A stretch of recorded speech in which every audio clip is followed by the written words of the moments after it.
Hello again, this is Adam Freestone, and in this episode of my Behind the Book videos, I will be discussing the creatures known in my Sentinel Flames series as the Guardians. Guardians are mysterious creatures with human-like intelligence in the form of animals. They utilize powerful magical abilities when they are threatened or angered. They are lethal adversaries, but they prefer to avoid human affairs and are normally relatively docile unless they are shown aggression. You probably wouldn't survive attacking one. They may even assist those they find in need. Here's a spoiler warning for those who haven't read my Sentinel Flame books, because my discussion may reveal aspects of the plot. Throughout the book series, the main character, Hyrock, encounters a bear, an owl, and a wolf guardian, but I hint at counterparts in the form of any forest animal. One is even a griffin.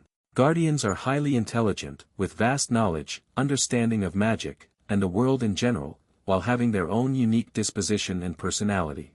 The bear, for example, as expected, is grumpy, easily irritated, and somewhat salty. Apart from them being a talking animal, guardians are distinguished by blue tattoo-like body markings, and their wearing of jewelry. Most notably, they wear a necklace with a power gem, which acts as a reservoir of quintessence magical energy. Basically, it's a magical emergency battery. Guardians primarily maintain balance in the natural world. They, however, tolerate the harvesting of natural resources when done respectfully, and the harvesting is not overly wasteful or wild animals are not killed inhumanely. Even still, if a guardian is angered, the harvester will be warned of their destructive behavior, but if unheeded, the guardian will eventually kill them. They won't tolerate shadow demon incursions, as the mere presence of these entities damages plant life, and is disruptive to the natural balance. Guardians will destroy these creatures with extreme prejudice, as well as kill those involved in their summoning into the world. This is kind of how I think of guardians. If you're familiar with the Lord of the Rings, you can compare them to Gandalf the Grey. In short, Gandalf the Grey performs important tasks, but at the behest of that story's god/gods, or something along those lines. Guardians fulfill a similar role. I didn't really explain this in the Sentinel Flame story, but the Guardians sense shadow demons and disruptions to the balance of nature through the natural or living world, meaning forests and plant life. Surprisingly, I got this concept from science with what is known as mycorrhizal networks. Simply put, this network physically links all forest plants together through their root system, including those of trees. During my story, the main character, Hyrock, communes with forest trees to discern important information propagated through each organism's connection, and I thought of the information both he and the Guardians receive as coming in a similar manner.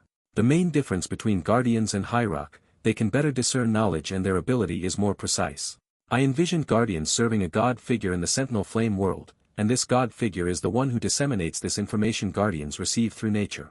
Guardians strongly believe in abiding by justice, and they will not deviate from it, but the type of justice they refer to is not tied to laws created by humanity.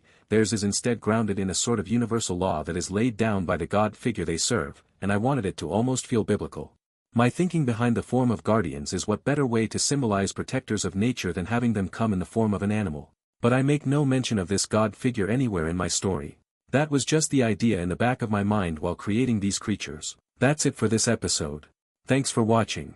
There is a link in the description of where my books are available for purchase, or you can visit my website to learn more. Don't forget to like or subscribe to my channel to view my latest video once it becomes available. And if you have any suggestions for the topic of the next video or anything you would like me to elaborate on in my books, please leave them in the comments. Until next time.